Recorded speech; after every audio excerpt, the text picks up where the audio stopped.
Fala galera, eu sou o Cris Melo e esse é o Riscado e Rabiscado. Ei, você! Você mesmo! Você gosta de fazer desenhos? Gostaria de desenhar perfeitamente seus personagens favoritos? E até mesmo começar a trabalhar e se tornar um profissional? Conheça o método Fanart 3.0 da professora Mayara Rodrigues, mesmo que você não saiba desenhar nada. Com as técnicas certas e o seu esforço, você se tornará um profissional. Gostou da ideia? Então não perca o próximo vídeo.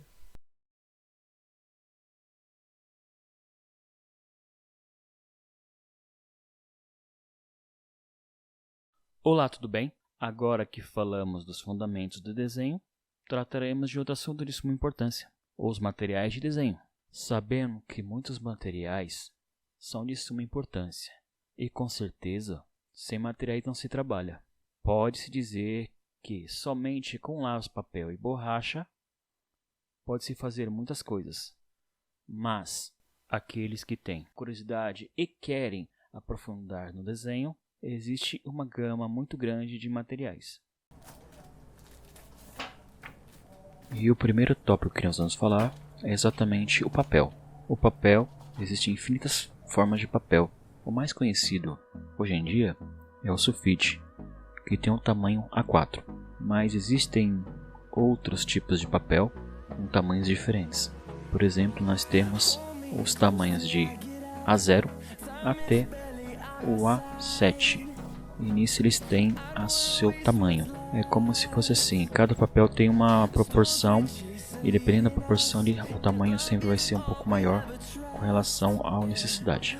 Nós temos também a gramatura e a espessura do papel. O que seria isso? Quanto grosso é o papel ou fino? E nós temos geralmente o mais comumente que a gente encontra é o de 65. O sulfite que a gente usa na escola geralmente é esse. Mas existem outras grossuras que são mais interessantes para você usar com outros materiais. Por exemplo, você colocar uma tinta, uma aquarela ou até mesmo um nanquim, você tem uma facilidade maior e fica melhor para você desenhar, sem ter o risco de danificar papel na hora que apaga, entre outras coisas. E nós temos aqui alguns exemplos de tamanhos, ou melhor, de gramaturas, que tem de 30 a 60, de 75 a 120, de 120 a 240 e 150 a 350. E isso pode variar de preço e vai depender do tipo de que você vai querer fazer. Se quer um desenho maior, você vai ter que adequar o desenho. Mas geralmente você usa mais o A4 e o A3, que é o mais comum para a maioria dos artistas. Grafites e lapiseiras. Outra coisa que é muito interessante são os lápis, os grafites e as lapiseiras. O mais comum que nós conhecemos é o HB, ou muitos aparecem como número 2. Tem um númerozinho no lápis. O que faz um lápis diferente do outro, ter uma espessura, ser mais grosso, ser um aspecto mais lápis mais duro ou mais macio, é a quantidade de argila que ele contém na sua composição. Ou seja, ele tem um tipo de massa e aquela massa vai formar o lápis. Dependendo da composição, ele pode ser mais duro ou mais macio. Isso que vai dar a coloração mais escura ou mais clara, dependendo do caso. E geralmente quando você vê, você tem o H que geralmente mostra a dureza do lápis, e o B quanto ele é escuro, né? Quanto ele deixa a maciez dele e quanto ele é escuro.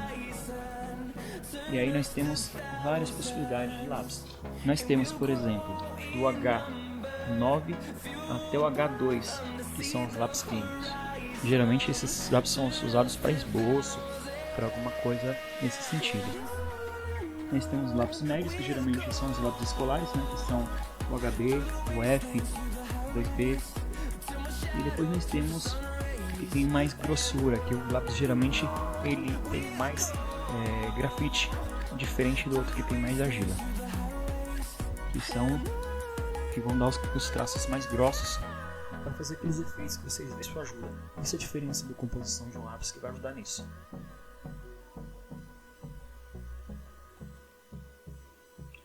O lápis de cor, diferente de um lápis que é grafite, ele tem um pigmento, mas ele tem esse sentido de trabalhar bem. O que difere é isso, cada pigmento tem uma cor diferente. Existem lápis que são mais profissionais e aqueles escolares. Existem uns chamados intermediários, mas isso não é tão relevante nesse sentido. Mas um lápis bom geralmente é mais caro, claro. Mas é importante você ter essa ideia.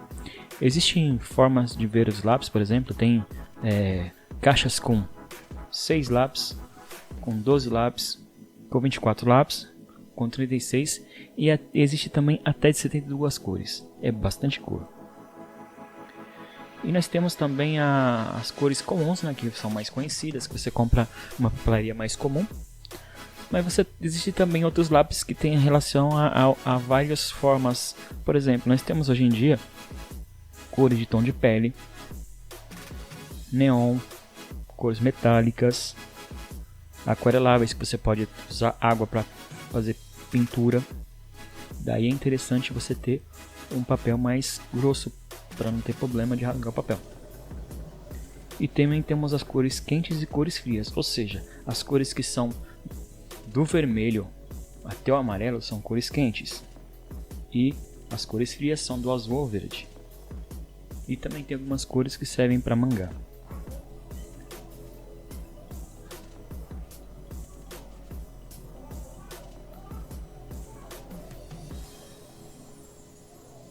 Esses materiais que eu falei até agora são materiais que são usados mais comumente.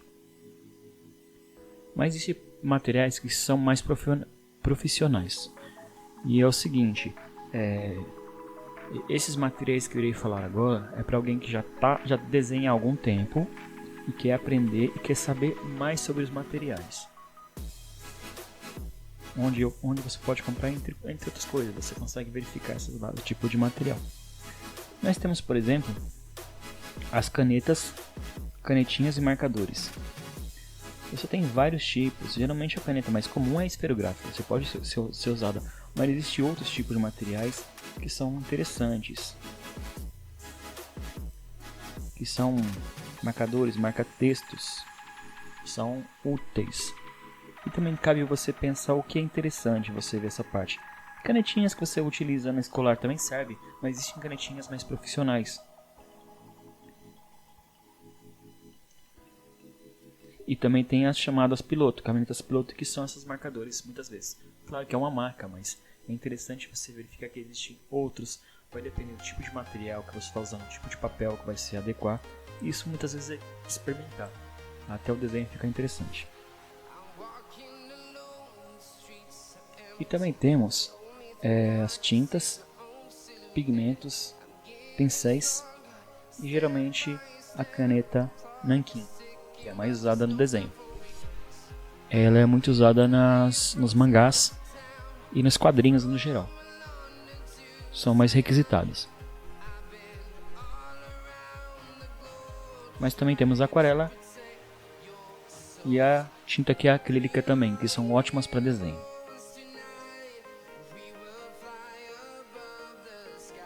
A quantidade de materiais é muito utilizada, no caso dos pincéis. Tem um chamado pelo de Marte, que é um dos materiais mais interessantes. Mas também existem, que geralmente é pelo de animal, mas existem também os sintéticos também, que são bem interessantes. Temos também as penas, que geralmente tem a ponta metálica, como a haste ou de madeira ou de plástico. E geralmente você utiliza ela para usar como com nanquim. Inclusive, há uma curiosidade relacionada à tinta nanquim. Ela é conhecida na China há cerca de 2000 anos, para você ter uma ideia. Originalmente o pigmento era tirado do polvo. Sim, o polvo. A tinta era utilizada, extraída do polvo. Apesar que hoje em dia a fabricação do pigmento é um pouco diferente, não é a mesma forma. Que é usada outros pigmentos além para não ser somente do polvo. Bem, temos também, nós podemos falar de borrachas.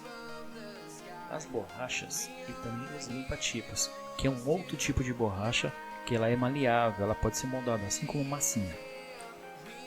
Em caso de borracha, geralmente você encontra várias possibilidades de borracha. Nós temos geralmente a borracha branca, que é a melhor que tem, que é a plástica, é a melhor possibilidade. E nós temos algumas marcas que são muito boas para você utilizar no desenho, né? Que já não perde tanto pigmento, na hora de você apagar não borra, porque tem isso também. A borracha não é interessante borrar, porque você pode perder um trabalho interessante por causa de uma borracha ruim. Eu dou um exemplo de borracha que são interessantes, seria essas marcas que eu vou falar agora, que é da Mono, da Standard e também da Faber-Castell.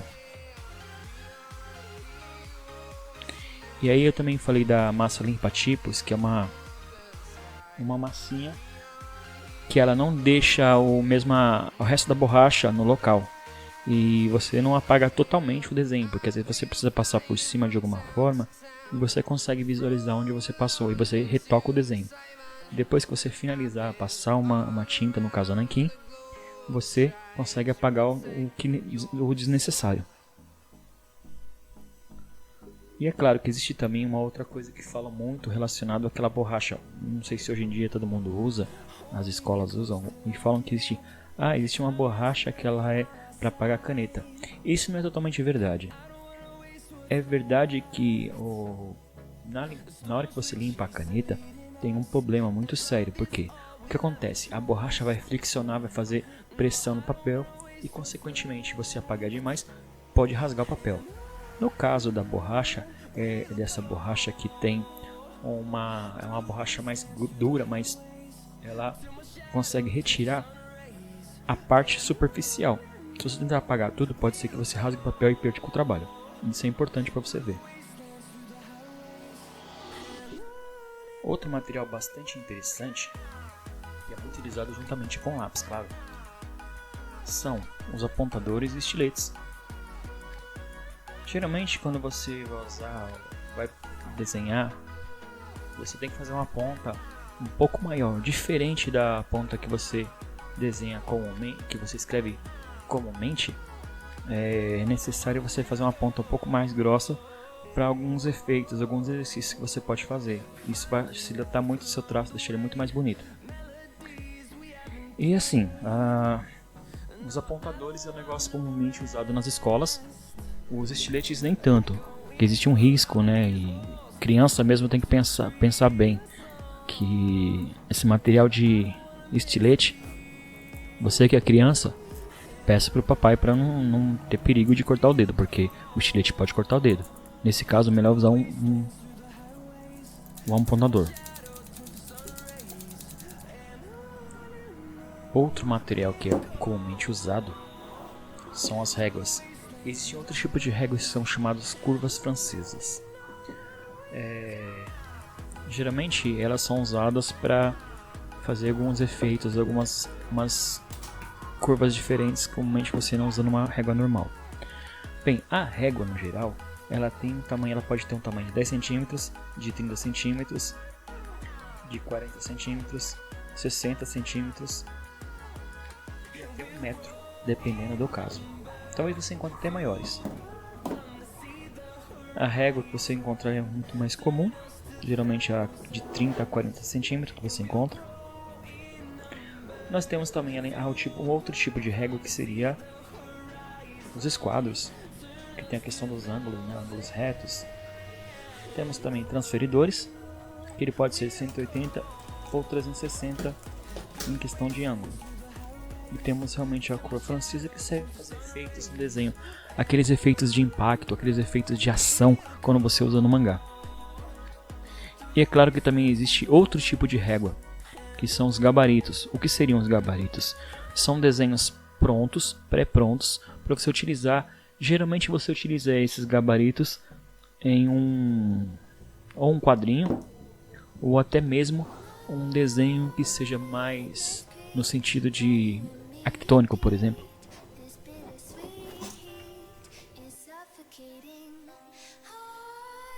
E concluindo com isso, nós temos hoje em dia a era digital. Na era digital nós temos Claro, o computador que você vai utilizar, mas é claro que desenhar com mouse muitas vezes é muito complicado. Você consegue desenhar, mas hoje em dia a gente tem as mesas digitalizadoras, também conhecidas como pen tablet ou mesa digitalizadora mesmo. Bem, ela funciona, a caneta geralmente funciona como um mouse. Ela tem uma base que você pode usar a parte e você consegue escrever nela como se fosse uma caneta normal. E ela exerce a questão da pressão no desenho. Diferente do mouse que você não consegue fazer pressão. Ela consegue deixar o traço mais grosso ou mais fino. E, geralmente hoje em dia muitas canetas utilizam, algumas usam pilhas e existe algumas que elas já têm uma pilha embutida, é por indução. O que seria? No caso elas têm uma base e você consegue, ele reconhece o que está em cima da mesa. E você consegue fluidez no desenho, uma naturalidade maior. Geralmente você utiliza essa mesa, ela tem um cabo que você conecta ao USB do computador e facilita bastante. Eu vou dar o exemplo que eu tenho aqui, que essa mesa é muito boa, é da Wacom, a Oni. Ela é uma mesa bem interessante para quem está começando e é muito útil, ela tem muitas coisas. Existem outras mesas também que são bem interessantes. Que existe uma que é uma tela, acho que é um monitor na verdade, e ela é chamada a Pen Display. Ela tem uma caneta na mesma forma, só que ele utiliza a tela que vem junto com exatamente com a caneta. Ou seja, você utiliza no caso o monitor é a tablet. Bem, concluo isso com essa ideia de materiais. E ao decorrer do que a gente vai aprendendo, sempre aparecem novos materiais. E fique ligado, se aparecer alguma coisa nova, eu posso dar algumas ideias. Fique ligado para o próximo vídeo. Se você gostou do vídeo, badala o sino, inscreve no canal, dá os 3 Cs, curte, comenta e compartilha. E manda para um amigo que gosta de desenhar. Tchau, até o próximo vídeo.